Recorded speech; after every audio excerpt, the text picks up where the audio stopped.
Assalamualaikum warahmatullahi wabarakatuh. Selamat siang semuanya. Bagaimana kabar kalian hari ini? Alhamdulillah kalian dalam kondisi sehat ya. Sebelum mulai pembelajaran, mari kita berdoa terlebih dahulu. Siapa KM kelas ini? Angkat tangan. Ya, Agas silakan dipimpin teman-temannya untuk berdoa. Pada hari ini siapa yang tidak hadir? Hadir semua, Bu. Alhamdulillah semuanya hadir ya pada pertemuan kali ini. Bagaimana? Apa kalian masih tetap semangat? Harus tetap semangat ya walaupun kita belajar di siang hari. Sebelum kita ke materi yang akan dibahas pada hari ini, Ibu ingin bertanya kepada kalian, siapa di antara kalian yang orang tuanya adalah seorang petani? Acungkan tangan. Wah, ternyata hampir semuanya orang tuanya adalah seorang petani ya. Apakah kalian juga tahu atau pernah mendengar jenis padi itu ada yang tahan hama, tapi memiliki biji beras yang kecil, dan ada pula jenis padi yang rentan hama, tapi memiliki biji beras yang besar. Pernah Bu, pernah. Menurut kalian, bagaimana cara agar kita memperoleh bibit unggul atau padi yang tahan hama dan memiliki biji beras yang besar? Ya, Sasa silakan. Melalui teknik persilangan Bu. Ya, benar ya yang barusan Sasa katakan. Jadi, untuk menghasilkan atau memperoleh bibit unggul, kita dapat menerapkan hukum Mendel pada spesies yang kita inginkan agar memiliki bibit yang unggul dengan cara mencari ciri keturunan yang memiliki sifat-sifat unggul dari induknya, tapi tanpa sifat buruk dari induk tersebut. Setelah itu, baru kita lakukan perkawinan silang antar varietas yang berbeda tersebut. Berdasarkan pernyataan tersebut, sudah jelas ya hari ini kita akan membahas materi apa? Pewarisan sifat, Bu. Ya, hari ini kita akan membahas materi hukum pewarisan sifat. Tujuan pembelajaran kita pada hari ini yaitu pertama, siswa mampu menjelaskan istilah-istilah dalam pewarisan sifat pada makhluk hidup. Kedua, siswa mampu menjelaskan hukum pewarisan sifat menurut Mendel pada makhluk hidup. Ketiga, siswa mampu menganalisis contoh persilangan monohibrida dan dihibrida. Kemudian yang terakhir, siswa mampu membuktikan persilangan monohibrida dan dihibrida.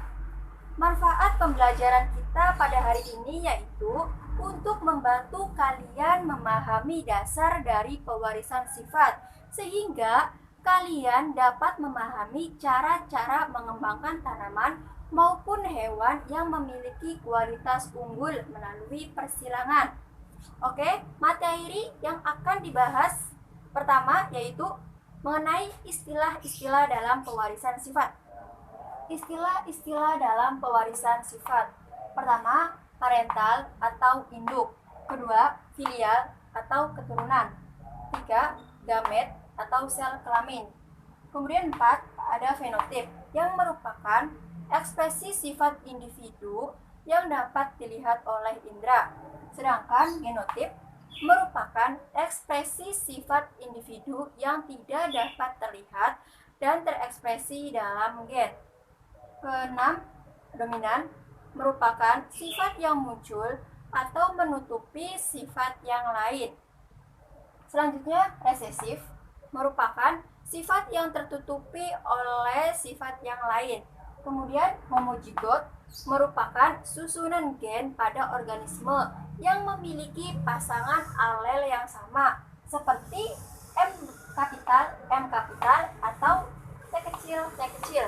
Kemudian selanjutnya ada heterozigot, merupakan susunan gen pada organisme yang memiliki pasangan alel yang berbeda. Misalnya M kapital, M kecil, T kapital, T kecil. Kemudian ada intermediate, merupakan sifat yang baru muncul dari hasil persilangan kedua induk yang sama-sama memiliki sifat yang kuat. Kemudian yang terakhir ada galur murni, merupakan tanaman yang memiliki sifat yang sama dengan induknya. Selanjutnya yaitu hukum Mendel. Penelitian pertama tentang penurunan sifat dilakukan oleh George Mendel dan teorinya dikenal sebagai hukum Mendel. George Mendel juga dijuluki sebagai Bapak Genetika. Perhatikan gambar di samping. Gambar tersebut merupakan George Mendel yang merupakan seorang pendeta dan ahli botani dari Australia.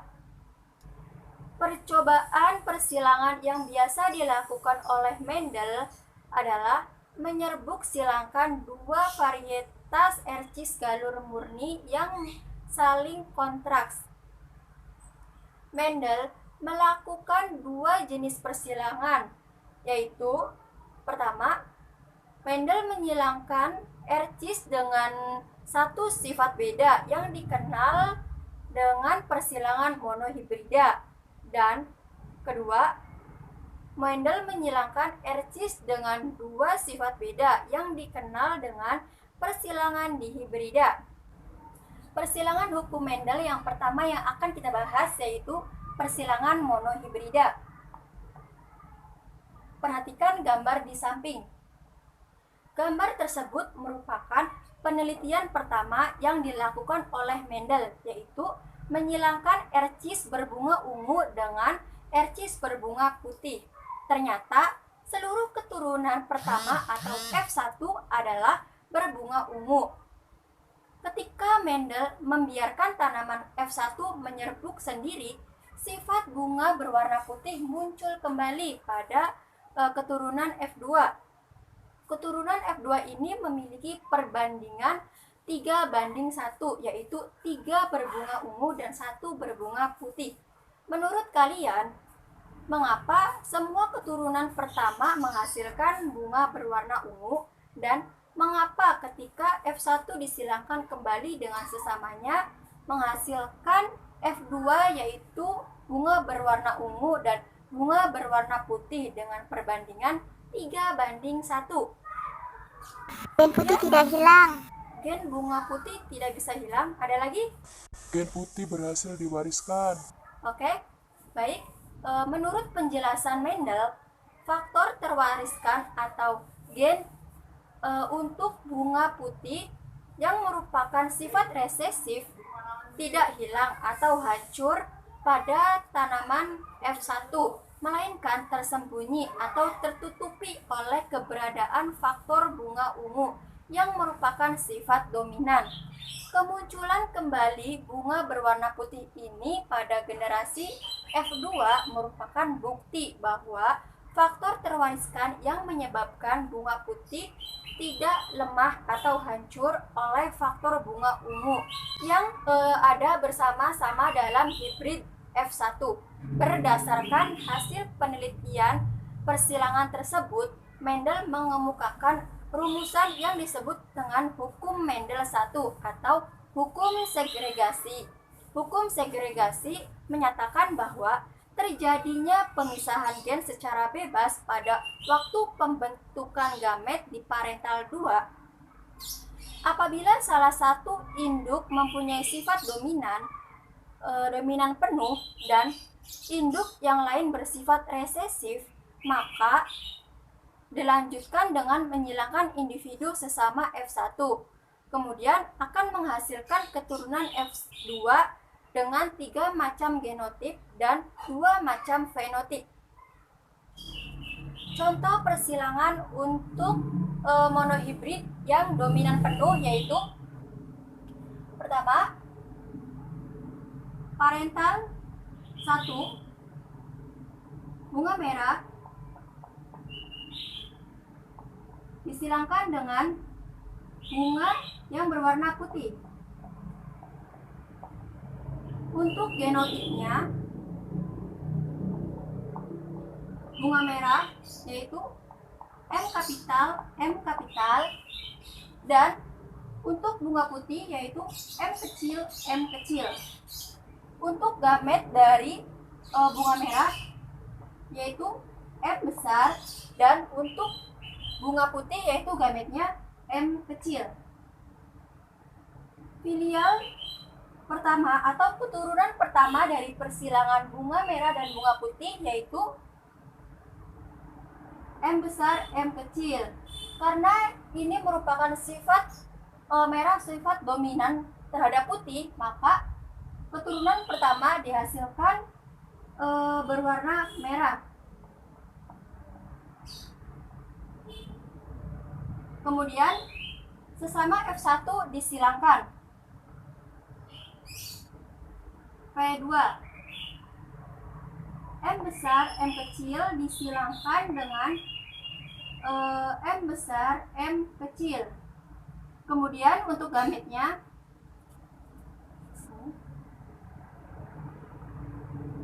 yaitu M besar, M kecil, M besar, M kecil.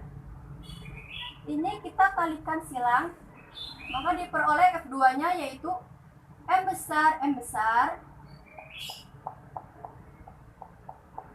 kemudian M besar, M kecil, selanjutnya M kecil, M besar, atau M besar, M kecil, dan terakhir M kecil, M kecil. Jadi rasio perbandingan dari F2 yaitu 3:1. 3 bunga merah dan 1 bunga putih.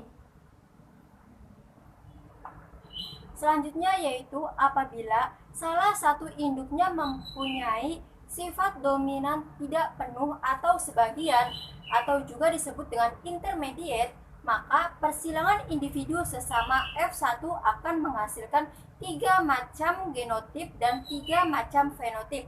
Contoh persilangan monohibrid untuk sifat yang kodominan sebagian yaitu pertama itu kan F1 P1. P1-nya ada apa aja? Ya, bunga merah disilangkan dengan bunga putih.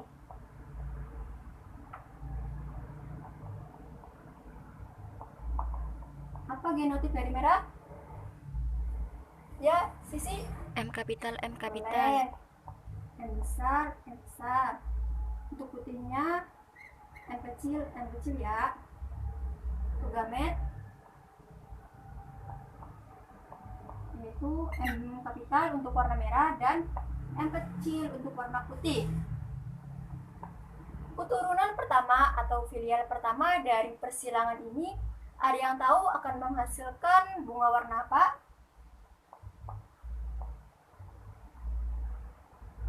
Ya, Sisi, warna apa? Merah. Dan lagi? Warna apa? Ya, Rani, warna apa, Ran? Putih. Ada pendapat lain? Ya, Adit, warna apa, Adit? Merah muda. Betul ya, yang dijawab barusan. F1 dari persilangan kodominan sebagian ini yaitu merah muda.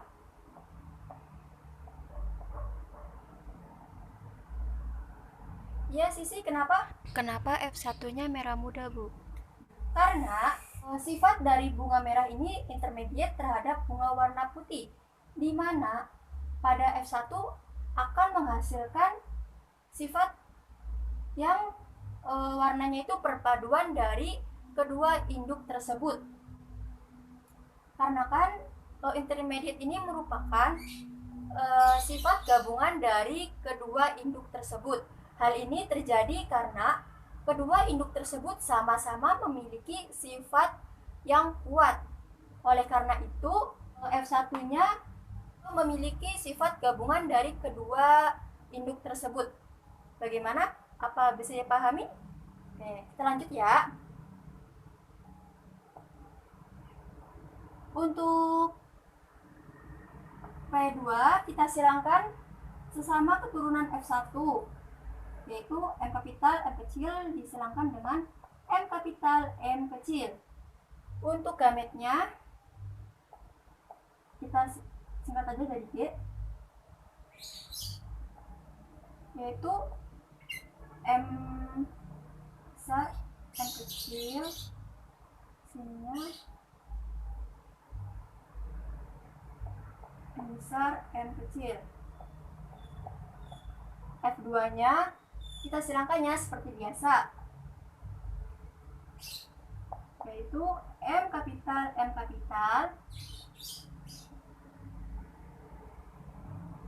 koma aja. M kapital, M kecil, kemudian ini M kecil, M kapital. Ditulisnya tetap ya, M kapital dulu, M kapital, M kecil. Selanjutnya M kecil, M kecil. F2 ini menghasilkan warna merah. Perbandingan rasio dari F2 ini yaitu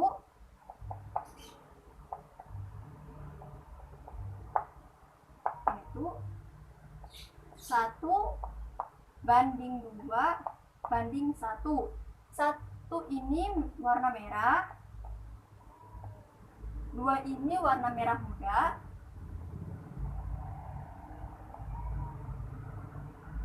dan 1 untuk warna putih.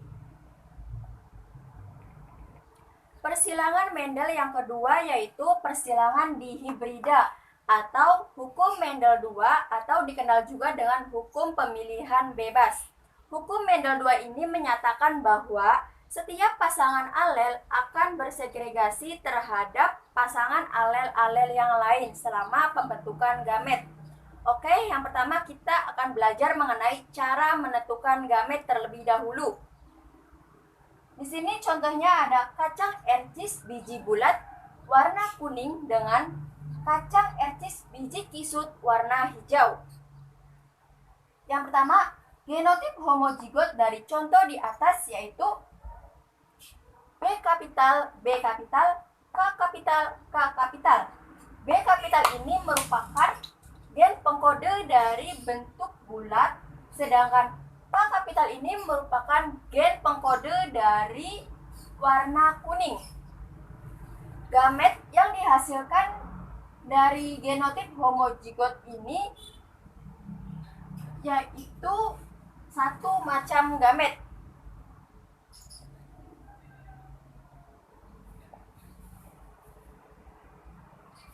yaitu B kapital dan K kapital. Kemudian yang kedua untuk genotip resesif, yaitu B kecil, B kecil, K kecil, K kecil. B kecil ini merupakan gen pengkode dari bentuk biji yang kisut, sedangkan K kecil ini merupakan gen pengkode dari warna hijau. Gamet yang dihasilkan dari genotip resesif ini ada satu macam gamet, yaitu B kecil, K kecil. Kemudian yang ketiga untuk genotip heterozigot. Gamet dari genotip heterozigot ini memiliki 4 macam gamet, yaitu B kapital, K kapital, B kapital, K kecil, kemudian B kecil, K kapital, dan B kecil, K kecil. Contoh dari persilangan dihibrida bisa kalian catat ya.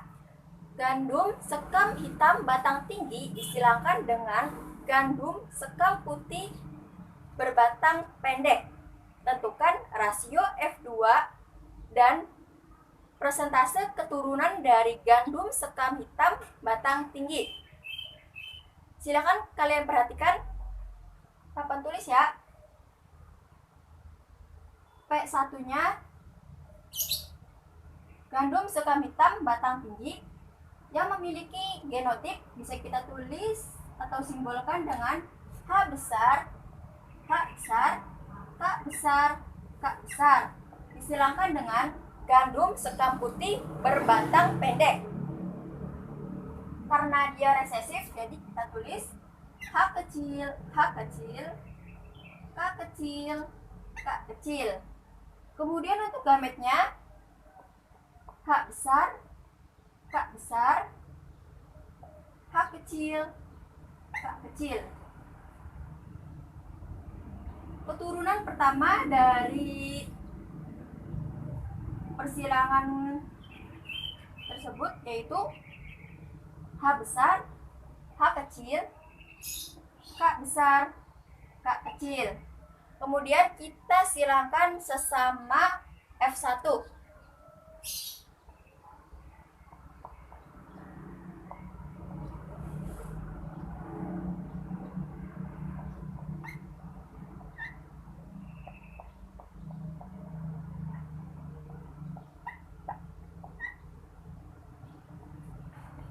Gametnya yaitu H besar, K besar, H besar, K kecil, H kecil, K besar, K kecil, K kecil.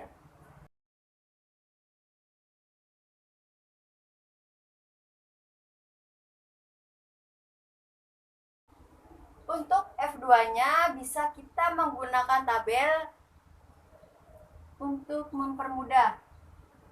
Gametnya kita tulis, kita isi kolomnya ya. Ada apa aja? Benar, H besar, H besar, K besar, K besar, kemudian H. Maka rasio dari F2-nya yaitu untuk keturunan gandum sekam hitam batang tinggi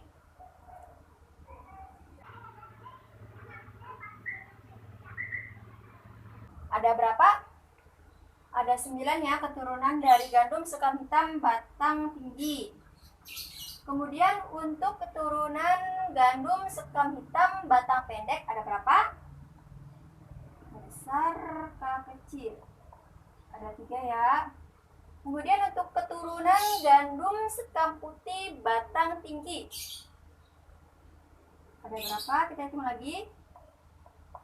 Ada 3. Dan yang terakhir untuk keturunan gandum sekam putih berbatang pendek. Ada berapa? Ada 1 ya. Jadi rasionya yaitu 9:3:3:1. Persentase keturunan dari gandum sekam hitam batang tinggi ya. Tadi keturunan gandum sekam hitam batang tinggi ada berapa? 9. Ya betul, 9 dibagi 16 kali 100%. Coba hitung, ada berapa? 56,25%. Jadi persentase keturunan dari gandum sekam hitam batang tinggi yaitu 56,25%. Baik, selanjutnya kita akan melakukan percobaan hukum Mendel 1 tentang persilangan monohibrida yang kodominan penuh. Sebelumnya Ibu ingin bertanya, apakah kalian membawa alat dan bahan yang telah Ibu perintahkan pada pertemuan minggu lalu? Ya, bagus ya. Silakan kalian duduk secara melingkar dengan kelompoknya masing-masing. Kemudian buka LKS-nya. Silakan kalian lakukan percobaan persilangan monohibrida yang kodominan penuh. Dan silakan kalian juga menjawab pertanyaan-pertanyaan yang ada di LKS tersebut. Oke, bagaimana? Apakah sudah selesai melakukan percobaan dan diskusinya? Jika sudah, silakan masing-masing perwakilan kelompoknya mempresentasikan hasil diskusinya. Siapa dulu yang ingin mempresentasikan? Kita urut aja ya. Silakan kelompok 1. Kelompok 2 silakan. Dan yang terakhir silakan kelompok 3. Oke, semua kelompok sudah mempresentasikan hasil diskusinya dan semuanya juga mempresentasikannya dengan baik. Kalau begitu, apakah masih ada yang ingin ditanyakan? Jika tidak ada, Ibu ingin meminta satu siswa untuk menyimpulkan pembelajaran kita pada hari ini. Ya, yang di pojok. Ya, kamu, Nina, silakan menyimpulkan pembelajaran kita pada hari ini. Benar ya, apa yang sudah disimpulkan oleh teman kalian.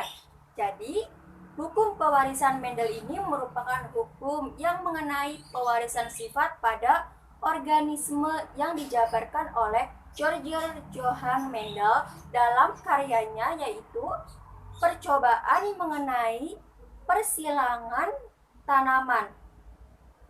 Penelitian yang dilakukan oleh Mendel terdiri atas dua jenis persilangan, yaitu persilangan satu sifat beda atau yang biasa dikenal dengan persilangan monohibrida dan persilangan dua sifat beda atau biasa dikenal dengan persilangan dihibrida. Oke, jika tidak ada yang ingin ditanyakan lagi, Ibu ingin memberikan refleksi berupa soal evaluasi. Tolong ketua kelasnya bagikan soal evaluasi kepada teman-temannya ya. Silakan kalian isi, Ibu beri waktu 15 menit. Karena waktunya sudah habis, KM tolong kumpulkan jawaban teman-temannya, kemudian letakkan di meja Ibu ya. Sebelum Ibu tutup pembelajaran hari ini, tugas kalian untuk minggu depan yaitu silakan kalian membuat poster tentang pemuliaan makhluk hidup. Nanti poster tersebut akan kita bahas pada pertemuan selanjutnya ya. Sekian pembelajaran kita hari ini. Untuk pertemuan selanjutnya kita akan membahas materi tentang penerapan pewarisan sifat dalam pemuliaan makhluk hidup. Mari kita tutup dengan mengucapkan alhamdulillah. Jaga selalu kesehatan kalian agar kita dapat bertemu kembali di pertemuan selanjutnya ya. Wabillahi taufik wal hidayah. Wassalamualaikum warahmatullahi wabarakatuh.